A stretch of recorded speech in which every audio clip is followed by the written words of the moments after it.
नमस्कार विद्यार्थी मित्रो, मी संकेत स्वागत करतो तुमचे स्टडी विथ संकेत आपल्या या यूट्यूब चॅनलवर. आज आहे 17 मार्च 2026 आणि आपण आजचे महत्त्वपूर्ण 10 चालू घडामोडी बघणार आहोत आणि त्याच्यासोबत स्टॅटिक जी के सुद्धा पाहणार आहोत. आणि हे प्रश्न आपल्याला सर्व परीक्षेसाठी अत्यंत महत्त्वाचे ठरणार आहे. आणि काल झालेल्या पेपरमध्ये आपल्या क्लासमधून किती प्रश्न विचारले आहे हे तुम्हाला मी विथ प्रूफ दाखवलंच आहे. चला तर मग आता जास्त वेळ वाया न घालवता सुरू करूया आपण आजचा प्रश्न क्रमांक पहिला. 2026च्या जागतिक आनंदी अहवालात सलग 9व्या वर्षी कोणता देश प्रथम क्रमांकावर राहिलेला आहे? तर बघा, स्वतःमध्येच ही खूप मोठी गोष्ट आहे की सलग 9 वर्ष हॅपीनेस इंडेक्समध्ये टॉप करणं. तर याच्यामध्ये option A Norway, Finland, Denmark आणि आइसलँड हे आपले ऑप्शन आहे. पण याच्यामधून आपलं उत्तर काय राहणार आहे? मित्रांनो बघा, आपण रोज 10 प्रश्न शिकतो, त्याच्यामध्ये तुमचा स्कोर किती येतो हा मला कमेंटमध्ये नक्की कळवा. आणि आपले याचे उत्तर आहे फिनलँड. हे आपले उत्तर अगदी बरोबर ठरणार आहे. बघा, याच्यामध्ये भारताचा क्रमांक बघितला तर तो आहे 115व्या. तर 2024मध्ये बघितलं तर भारताचा क्रमांक किती होता? 126वा. म्हणजे आता भारताच्या क्रमांकामध्ये काय झाला आहे? सुधार झालेला आहे. तर बघा, पहिल्या क्रमांकावर आहे फिनलँड, जो सलग 9 वर्ष या क्रमांकावर विराजमान आहे. त्याच्यानंतर आहे डेन्मार्क आणि आइसलँड. बघा, फिनलँड सलग 9 वर्ष पहिल्या क्रमांकावर राहण्यामागचे काहीतरी कारण असेल. चला तर मग बघूया आपण ते काय कारण आहे. तर याच्यामध्ये बघितलं, खूप चांगल्या प्रकारे सामाजिक सुरक्षा आहे. येथील नागरिकांना शिक्षण आणि आरोग्यसेवा पूर्णपणे मोफत किंवा अत्यंत कमी दरात मिळतात. त्याच्यानंतर दुसरं म्हणजे भ्रष्टाचाराचा अभाव. फिनलँड हा जगातील सर्वात कमी भ्रष्टाचार असलेल्या देशापैकी एक आहे, ज्याच्यामुळे सरकारी यंत्रणेवर लोकांचा विश्वास आहे. त्याच्यानंतर येथील नागरिकांना त्यांचे जीवनविषयक निर्णय घेण्याचे पूर्ण स्वातंत्र्य वाटते. आणि बघा, मुख्य म्हणजे निसर्गाशी इथले लोक काय आहे? जुळून आहात, ज्यांचा त्यांच्या मानसिक आरोग्यावर सकारात्मक परिणाम पडतो. आणि आता आपण बघूया हे वर्ल्ड हॅपीनेस रिपोर्ट इंडेक्स कशा प्रकारे ठरवले जाते. तर बघा, याच्यामध्ये प्रामुख्याने 6 गोष्टींचा समावेश असतो. पहिला आहे दरडोई GDP. याच्यामध्ये देशाची आर्थिक स्थिती कशी आहे, काय आहे याच्यावर सुद्धा हे निर्भर असतो. त्याच्यानंतर आहे सामाजिक आधार. जेव्हा तिथल्या लोकांना गरज पडते तेव्हा त्यांचे नातेवाईक म्हणा किंवा मित्र म्हणा हे त्यांच्या मदतीला किती धावून येतात हे त्याच्यावर सुद्धा हे आधारित असते. त्याच्यानंतर आहे निरोगी आयुष्यमान. येथील लोक किती काळ निरोगी जगतात, त्यांचे जीवन निवडीचे स्वातंत्र्य काय आहे याच्यावर सुद्धा अवलंबून असते. त्याच्यानंतर बघा उदारता. इथले लोक बघितले तर काय आहे? दानशूर आहेत. त्याच्यानंतर भ्रष्टाचाराचा आधार. मी तुम्हाला आता सांगितलं की फिनलँडमध्ये भ्रष्टाचार खूप कमी प्रमाणात आहे, किंवा तुम्ही नाही आहे असं सुद्धा आपण म्हणू शकता. त्याच्यानंतर आपण बघूया प्रश्न क्रमांक दुसरा. नुकतेच चर्चेत असलेले समुद्रयान मिशन भारताच्या कोणत्या मंत्रालयाअंतर्गत राबवले जात आहे? आपले ऑप्शन आहे संरक्षण मंत्रालय, विज्ञान आणि तंत्रज्ञान मंत्रालय, त्याच्यानंतर पृथ्वी विज्ञान मंत्रालय आणि पर्यावरण मंत्रालय. तर याच्यामध्ये आपलं ऑप्शन काय आहे? पृथ्वी आणि विज्ञान मंत्रालय हे अगदी उत्तर बरोबर आहे. तर बघा, पृथ्वी आणि विज्ञान मंत्रालयाने समुद्राचे अध्ययन करण्यासाठी एक मत्स्य 6000 नावाचे एक वाहन बनवले आहे. हे भारतीय पौराणिक कथांमध्ये विष्णूचा पहिला अवतार मत्स्य होता, ज्याने जगाला वाचवले होते. तसेच हे वाहन 6000 मीटर खोलवर जाणार आहे, म्हणून त्याचे नाव मत्स्य 6000 ठेवण्यात आलेले आहे. बघा, ज्याप्रमाणे गगनयान मोहिमेद्वारे भारत मानवाला अंतराळात पाठवणार आहे, त्याचप्रमाणे समुद्रयान मोहिमेद्वारे भारत मानवाला समुद्राच्या तळाशी खोलवर पाठवणार आहे. हे भारताचे पहिले मानवी महासागर मिशन आहे. या मोहिमेचे मुख्य उद्दिष्ट बघितले तर काय आहे? खनिजाचा शोध घेणे. समुद्राच्या तळाशी असलेले मौल्यवान खनिजांचा शोध घेणे, जसे की कोबाल्ट, निकेल, तांबे, मॅग्नेशियम आणि इत्यादी सारखे पदार्थ यांचा शोध घेणे हा यांचा मुख्य उद्दिष्ट आहे. त्याच्यासोबत समुद्राचा खोल समुद्रातील जैवविविधता आणि पर्यावरणाचा अभ्यास करणे, तर भारताच्या सागरी अर्थव्यवस्थेला बळकटी देणे हा याचा उद्देश आहे. तसेच भारताने आता कोणते मिशन राबवले आहेत हे बघूया आपण. बघा, मिशन समुद्रयान आताच आपण बघितलं आहे. त्याच्यानंतर आहे मिशन गगनयान. भारताची पहिली मानवी अंतराळ मोहीम बघितली तर ते आहे मिशन गगनयान. त्याच्यानंतर आहे मिशन निसार. हे इस्रो आणि नासा यांचे संयुक्त पृथ्वीचे निरीक्षण करण्यासाठी एक मोहीम आहे. त्याच्यानंतर मिशन अमृत. हे शहरामधील पाणी पुरवठा आणि सांडपाणी यांच्या व्यवस्थापनेसाठी हे मिशन लॉन्च केले आहे. बघा, त्याच्यानंतर प्रश्न क्रमांक आहे तिसरा. सिप्रीनच्या 2026च्या अहवालानुसार जगातील सर्वात मोठा शस्त्र आयातदार देश कोणता ठरला आहे? आपल्या ऑप्शनमध्ये आहे सौदी अरेबिया, चीन, भारत आणि कतर. तर बघा मित्रांनो, याच्यामध्ये आपलं उत्तर आहे भारत. मित्रांनो, भारत शस्त्र आयात करण्यात जगात पहिल्या नंबरवर आहे हे खरे, पण भारत आता स्वदेशी बनावटीचे जसे की ब्रह्मोस आणि तेजस विमानाची निर्यात करून ग्लोबल हब बनवण्याच्या दिशेने पाऊल टाकत आहे.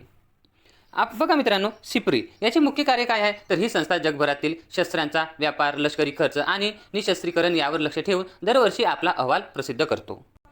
सिप्रीचे फुल फॉर्म बघितले तर काय आहे, Stockholm International Peace Research Institute, आणि याचे मुख्यालय बघितले तर ते कुठे आहे, स्टॉकहोम जे स्वित्झर्लंडमध्ये आहे.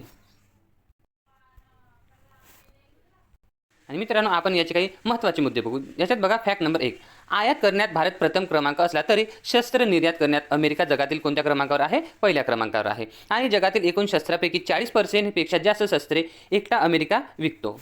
त्याच्यानंतर फॅक्ट दुसरा बघितला तर भारत आता केवळ खरेदी करत नाही तर शस्त्र निर्यात देखील करतो. याच्यातही टॉप 25मध्ये आता भारत आला आहे. आणि भारत प्रामुख्याने पिनाका रॉकेट सिस्टम आणि ब्रह्मोस क्षेपणास्त्र इतर देशांना विकत आहे. हे भारतासाठी खूप चांगली गोष्ट आहे. आणि बघा, भारत, फ्रान्स आणि रशिया याच्यामध्ये रशिया आणि फ्रान्सची स्पर्धा बघितली तर भारतासाठी एकेकाळी रशिया हा एक मोठा मार्ग होता, पण आता फ्रान्सकडून राफेल विमान भारताने घेतले. त्याच्यानंतर भारत दुसरा सर्वात मोठा शस्त्र पुरवठादार बनला आहे. बघा, फॅक्ट चौथा बघूया. पाकिस्तान हा जगातील 5व्या क्रमांकाचा मोठा शस्त्र आयात देश आहे आणि त्याच्यात सर्वाधिक शस्त्र सुमारे 80% कोणाकडून आला आहे, चीनकडून आला आहे. त्याच्यानंतर प्रश्न क्रमांक 14 बघूया. नुकत्याच झालेल्या अहवालानुसार भारताचे स्वदेशी बनावटीचे 5G तंत्रज्ञान निर्यात करणारा भारत जगातील कितवा देश ठरला आहे. आपल्या ऑप्शनमध्ये आहे 5वा, 3रा, 2रा आणि 6वा. तर मित्रांनो, आपले उत्तर राहणार आहे 5वा. अगदी बरोबर उत्तर आहे. बघा, पूर्वी ना भारत तंत्रज्ञानासाठी दुसऱ्या देशांवर अवलंबून राहायचा, पण आता भारत स्वतःचे हायटेक 5G तंत्रज्ञान जगाला विकत आहे. ही भारताच्या डिजिटल क्रांतीमधील एक मोठी ऐतिहासिक घटना आहे. बघा, भारताच्या आधी केवळ अमेरिका, स्वीडन, फिनलँड आणि चीन या देशांकडे स्वतःची 5G तंत्रज्ञान होते. आता ते निर्यात करत आहेत. आता भारत या एलिट क्लबमध्ये सामील झालेला आहे. आणि बघा, भारताची पहिली निर्यात बघितली तर भारताने हे तंत्रज्ञान निर्यात करण्यासाठी आफ्रिकन आणि आशिया देशाशी करार केलेला आहे. आणि बघा मित्रांनो, भारताने आत्मनिर्भरता भारत अभियान अंतर्गत स्वतःची 5G स्टॅक विकसित केले आहे. हे तंत्रज्ञान पूर्णपणे मेड इन इंडिया याच्यावर अवलंबून आहे. प्रश्न क्रमांक 5 आहे, महाराष्ट्रातील कोणत्या रेल्वे स्थानकाला नुकताच ग्रीन रेल्वे स्टेशनचा प्लॅटफॉर्म दर्जा मिळालेला आहे. ऑप्शनमध्ये आहे Pune railway station, Chhatrapati Shivaji terminal, त्याच्यानंतर नागपूर रेल्वे स्टेशन, तर सोलापूर रेल्वे स्टेशन. याच्यामध्ये आपलं उत्तर काय राहणार आहे, ऑप्शन बी, छत्रपती शिवाजी महाराज टर्मिनल. याला हा ग्रीन रेल्वे स्टेशन प्लॅटिंग दर्जा मिळालेला आहे. मित्रांनो, ऐतिहासिक वस्तू असूनही पर्यावरणाची काळजी कशी घेतली जाते याचे उत्तम उदाहरण म्हणजे छत्रपती शिवाजी महाराज टर्मिनल. याचा प्लॅटिनम रेटिंग मिळवणे ही महाराष्ट्रातील अभिमानाची गोष्ट आहे. बघा, ही रेटिंग कोण देते, तर ही आहे IGBC म्हणजेच इंडियन ग्रीन बिल्डिंग कौन्सिल. याच्याद्वारे हे दिली जाते. बघा, पर्यावरणपूरक उपयोजना, ऊर्जेची बचत, पाण्याचे व्यवस्थापन आणि प्रवाशांच्या सुविधा या निशिकांकावर हे मानांकन ठरवले जाते. बघा, आपण छत्रपती महाराज शिवाजी टर्मिनलबद्दल बघितलं तर हे या स्थानाचे मूळ नाव व्हिक्टोरिया टर्मिनल असे होते, पण राणी व्हिक्टोरिया सुवर्ण महोत्सवाची वर्षाच्या निमित्ताने हे नाव त्यांना देण्यात आले होते. त्याच्यानंतर याचे 1993मध्ये याचे नाव बदलवून छत्रपती शिवाजी टर्मिनल करण्यात आले होते आणि पुढे 2017मध्ये त्यात महाराज हा शब्द जोडला गेला आहे आणि आता छत्रपती शिवाजी महाराज टर्मिनल असे करण्यात आले. आणि या स्थानकाचे डिझायनर बघितले तर ते फेडरिक विल्सन स्टीव्हन्स हे आहेत. आणि बघा, याला 2004मध्ये या स्थानकाला युनेस्कोचे जागतिक वारसा स्थळाचा दर्जा मिळालेला आहे. आणि महत्त्वाचे म्हटले तर हे भारतातील सर्वात व्यस्त रेल्वे स्थानकापैकी एक आहे आणि मुंबईचे प्रमुख ओळख चिन्ह म्हणून ओळखले जाते. त्याच्यानंतर प्रश्न क्रमांक 6 आहे, 2026च्या ऑस्कर पुरस्कारामध्ये सर्व उत्कृष्ट माहितीपट म्हणजेच बेस्ट डॉक्युमेंटरी विभागात कोणत्या भारतीय लघुपटाला नामांकन मिळालेले आहे. ऑप्शनमध्ये आहे द एलिफंट विस्पर्स, त्याच्यानंतर हिमालयन सागा, ऑल द ब्रिदर्स, त्याच्यानंतर रिव्हर ऑफ लाईफ. याच्यामध्ये आपलं उत्तर बरोबर काय ठरणार आहे, हिमालय सागा. याला हा सर्व उत्कृष्ट माहितीपट याच्यात नामांकन मिळाले आहे. बघा, हा माहितीपट हिमालयाच्या हवामानाबद्दल आणि त्याच्या तेथील स्थानिक समुदायाच्या जीवनावर होणारा परिणाम याच्यावर आधारित आहे. याचे वैशिष्ट्य बघितले तर हिमालयातील निसर्ग सौंदर्य आणि तिथल्या लोकांचा जगण्यासाठी संघर्ष याचे अत्यंत प्रभावित चित्रण यात करण्यात आले आहे. तर बघा, ऑस्करचे आयोजन कोण करते, academic of motion picture arts and sciences याच्याद्वारे याचे आयोजन केले जाते. हे कुठे आहे? USA अमेरिकामध्ये. याची सुरुवात 1929मध्ये झाली होती. त्याच्यानंतर 2026ची आता आवृत्ती बघितली तर की कोणत्या नंबरची आहे? 98वी आवृत्ती आहे. मित्रांनो, ऑस्कर जिंकणारे पहिले भारतीय व्यक्ती बघितले तर ते भानू अथय्या हे आहेत. यांना 1983मध्ये गांधीजी चित्रपटासाठी कास्ट्यूम डिझाईन म्हणून यांना बेस्ट ऑस्कर मिळाला होता. त्याच्यानंतर बघा सत्यजित रे यांना 1992मध्ये मादन ऑस्कर पुरस्कार देऊन गौरवणित करण्यात आले होते. त्याच्यानंतर 2009मध्ये बघितलं तर AR रहमान 2 ऑस्कर जिंकणारे पहिले भारतीय ठरले. त्याच्यानंतर आता 2023मध्ये RRR या चित्रपटाची जी गाणी आहे नाटू नाटू नाटू याला सर्वोत्कृष्ट मूळ गीताचा आणि द एलिफंट विस्पर्सला सर्वोत्कृष्ट माहितीपटाचा ऑस्कर मिळाला होता. त्याच्यानंतर प्रश्न क्रमांक 7 आहे ज्ञानपीठ पुरस्कार 2025 ज्याचे वितरण आता 2026मध्ये झाले आहे. कोणाला प्रदान करण्यात आला आहे? तर याच्यामध्ये ऑप्शन आहे गुलजार, जगद्गुरू रामभद्राचार्य, दामोदर माओ आणि यापैकी नाही. तर मित्रांनो बघा याच्यामध्ये ऑप्शन ए गुलजार आणि ऑप्शन बी जगद्गुरू या दोघांना पण हा पुरस्कार मिळालेला आहे. बघा गुलजार आणि रामाचार्य यांना मिळालेला हा पुरस्कार 58व्या ज्ञानपीठ पुरस्कार आहे. 2023च्या पुरस्काराची घोषणा कधी होती? 2024मध्ये आणि 2024ची 25मध्ये आणि 25च्या पुरस्काराची घोषणा 2026मध्ये. अशा क्रमाने हे पुरस्कार दिले जातात. बघा ज्ञानपीठ पुरस्कार बघितला तर 2026 हा संयुक्तपणे 2 दिग्गज साहित्यकारांना प्रदान करण्यात आला आहे. याच्यामध्ये पहिले आहे गुलजार, हे एक आहे प्रसिद्ध उर्दू कवी आणि गीतकार. त्याच्यानंतर आहे जगद्गुरू रामभद्राचार्य, हे प्रसिद्ध संस्कृत विद्वान आहेत. आणि बघा हा साहित्यिक क्षेत्रातला सर्वात मोठा नागरिक सन्मान आहे. त्याच्यानंतर याची स्थापना बघितली तर ते 1961मध्ये शाहू शांतीप्रसाद जैन यांच्या 50व्या वाढदिवसानिमित्त केली होती. त्याच्यानंतर याची पहिली विजेता बघितले तर ते कोण आहे? जी शंकर कुरूप यांना मल्याळम साहित्यासाठी 1956मध्ये हा पुरस्कार मिळाला होता.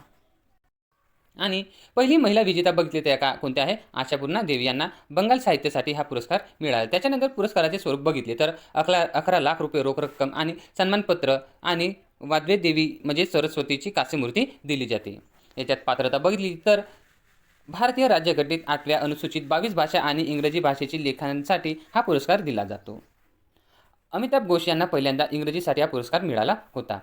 तर मित्रांनो आता महाराष्ट्राच्या संदर्भात बघितले तर मराठी भाषेला आतापर्यंत किती 4 वेळा हे ज्ञानपीठ पुरस्कार मिळाले आहे. बघा पहिला पुरस्कार बघितला तर तो कोणाला मिळाला? वी.स. खांडेकर यांना ययाती या कादंबरीसाठी हा पुरस्कार देण्यात आला होता. त्याच्यानंतर आहे वि.वा. शिरवाडकर ज्यांना कुसुमाग्रजसाठी हा पुरस्कार दिला आहे. त्याच्यानंतर 2003मध्ये विदा करंदीकर यांना आणि 2014मध्ये भालचंद्र नेमाडे यांना ज्ञानपीठ पुरस्कार देण्यात आला आहे. त्याच्यानंतर प्रश्न क्रमांक 8 आहे 17 मार्च रोजी खालीलपैकी कोणाची पुण्यतिथी स्मृतिदिन म्हणून ओळखली जाते जे गोव्याचे माजी मुख्यमंत्री आणि भारताचे माजी संरक्षण मंत्री होते? ऑप्शनमध्ये आहे मनोहर पर्रीकर, प्रमोद सावंत, दयानंद बांदोडकर आणि यापैकी नाही. तर आपलं उत्तर आहे ऑप्शन अ मनोहर पर्रीकर. बघा त्यांचा साधेपणा बघितला तर ते मुख्यमंत्री असूनही अनेकदा स्कूटरवर प्रवास करायचे किंवा सामान्य माणसाप्रमाणे काय करायचे? रांगेत उभे राहायचे. असा त्यांचा हा साधेपणा होता. त्यांचा सन्मान बघितला तर त्यांना 2020मध्ये मरणोपरांत त्यांना पद्मभूषण हा भारतातील 3रा सर्वोच्च नागरी पुरस्काराने गौरवित करण्यात आले होते. बघा त्यांचा जन्म बघितला तर 13 डिसेंबर 1955मध्ये मॅम्प्युसा गोवा इथे झाला होता आणि त्यांचे निधन 17 मार्च 2019मध्ये पणजी जी कुठे आहे? गोवा आणि गोव्याची राजधानी पणजी हे आहे. त्यांचे शिक्षण बघितले तर ते IIT बॉम्बेमधून पदवी पूर्ण केलेले भारतातील पहिले IITian मुख्यमंत्री होते.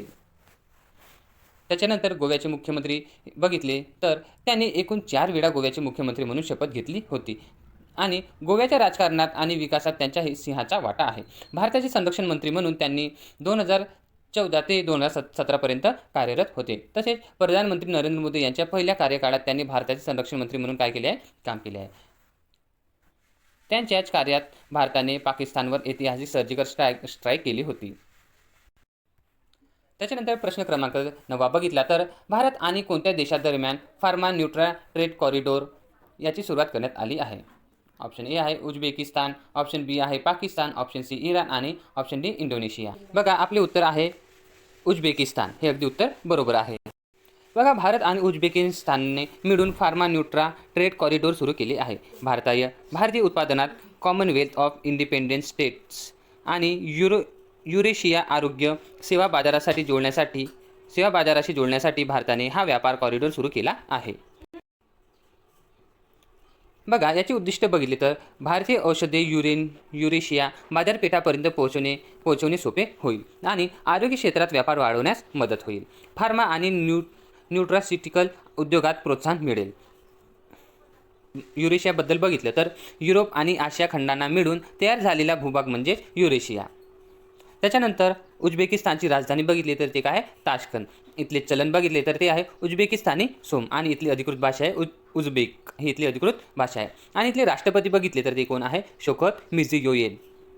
आणि उझबेकिस्तानच्या शेजारी राज्य बघितले तर ते आहे कझाकिस्तान, किर्गिस्तान, तजाकिस्तान, तुर्कमेनिस्तान हे याच्या शेजारी देश आहेत. त्याच्यानंतर प्रश्न क्रमांक 10 आहे, कोणत्या राज्यात प्रोजेक्ट गंगाची सुरुवात करण्यात आली आहे? Option A Bihar, option B Uttar Pradesh, option C Haryana आणि ऑप्शन डी आहे ओडिसा. तर मित्रांनो, याच्यामधून आपले उत्तर काय राहणार आहे, ऑप्शन बी उत्तर प्रदेश. तर बघा, उत्तर प्रदेश सरकारने ग्रामीण भागातील डिजिटल कनेक्टिव्हिटी वाढवण्यासाठी प्रोजेक्ट गंगाची सुरुवात केली आहे. याच्यात अंदाजे 20 लाख ग्रामीण कुटुंबांना हाय स्पीड इंटरनेटशी जोडले जाणार आहे. त्याच्यानंतर फायबर नेटवर्कचा विस्तार करणार आहे. त्याच्यात काय आहे, डिजिटल शिक्षण आणि ई गव्हर्नन्सला चालना मिळणार आहे. उत्तर प्रदेशबद्दल थोडंफार आपण माहिती बघितली तर याची राजधानी काय आहे, लखनौ. आणि मुख्यमंत्री आहे योगी आदित्यनाथ. आणि राज्यपाल आहे आनंदीबेन पटेल. तर नॅशनल पार्कमध्ये बघितलं तर दुधवा, पिलीभीत, अमनगड, राणीगड इथले मुख्य नॅशनल पार्क आहेत. त्याच्यानंतर इथला राष्ट्रीय प्राणी कोणता आहे, बाराशिंगा. आणि राज्य पक्ष बघितला तो आहे सारस. इथल्या लोकसभेच्या सीटा 80 आणि राज्यसभेच्या 31 सीटा आहेत. बघा, AK-20 असॉल्ट रायफलच्या निर्मितीसाठी अमेठीला कारखाना खोलला आहे. इथले शशी प्रकाश गोयल यांना उत्तर प्रदेशचे मुख्य सचिव म्हणून पदभार स्वीकारला आहे. त्याच्यानंतर कैलास मानसरोवर यात्रेला जाणाऱ्या प्रत्येक भाविकांना उत्तर प्रदेश सरकारकडून 1 लाख रुपये मदत जाहीर केलेली आहे. आणि मित्रांनो, हे होते आजचे आपले महत्त्वपूर्ण प्रश्न. क्लास तुम्हाला कसा वाटला हे कमेंटमध्ये नक्की कळवा. आणि जे तुमचे स्पर्धा परीक्षेची तयारी करणारे मित्र असेल त्यांना हा व्हिडिओ नक्की शेअर करा. आता आपण भेटूया पुढच्या व्हिडिओमध्ये. जय हिंद, जय महाराष्ट्र.